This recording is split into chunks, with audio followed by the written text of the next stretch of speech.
ఈ నెల 28న హైదరాబాద్లోని ఎల్బీ స్టేడియం వేదికగా రైతే రాజు రైతుకు వందనం కార్యక్రమం ఘనంగా జరగనుంది. సాయి అలేఖ్య, రీజన్ వివికే సంస్థల సంయుక్త ఆధ్వర్యంలో తెలుగు రాష్ట్రాల ఆదర్శ రైతులను ఈ సందర్భంగా సన్మానించనున్నారు. రీజన్ వివికే సంస్థ 12వ వార్షికోత్సవం పురస్కరించుకొని ఎటువంటి ఆడంబరాలు లేకుండా రైతు సేవలో ఈ వేడుకను నిర్వహిస్తున్నామని నిర్వాహకులు విజయ్ కుమార్, అరుణ ఉపదృష్ట్యా తెలిపారు. కార్యక్రమంలో సుమారు 6,000 మంది కళాకారులతో భారీ బృంద నృత్య ప్రదర్శన, 200 మందితో రక్తదాన శిబిరం ఏర్పాటు చేయనున్నామన్నారు.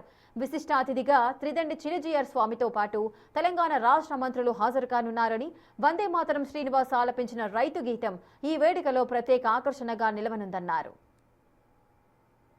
మేము రైతే రాజు రైతుకు వందనం, రైతుకు ఏమంటున్నాం, వందనం అంటున్నాం.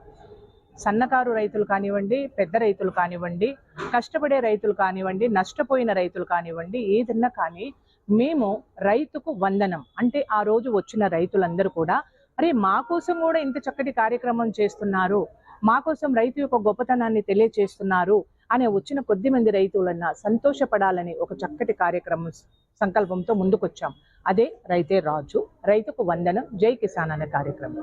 ఈ కార్యక్రమం లాల్ బహదూర్ స్టేడియంలో 28వ తారీఖున సాయంత్రం 3 గంటల నుంచింది. నేను సైతం అని ముందుకొచ్చాను రైతు కోసం, నేను సైతం అని వచ్చారు విజన్ వివికే వారు.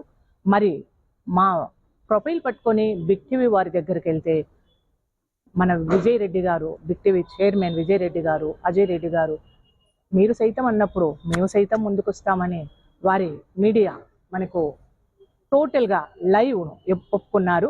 బిగ్ టీవీ పార్ట్నర్గా ఈ కార్యక్రమంలో వారు ముందుకొస్తున్నారు. సో ఈ చక్కటి కార్యక్రమం మీరందరూ ఇంత చక్కటి కార్యక్రమం చేస్తే ప్రభుత్వం తరపున మేమెందుకు ఉండకూడదని మా తెలంగాణ గవర్నమెంట్, మా ముఖ్యమంత్రి వర్యులు రేవంత్ రెడ్డి గారు రైతుల కోసం ఎన్నో చేస్తున్నారు.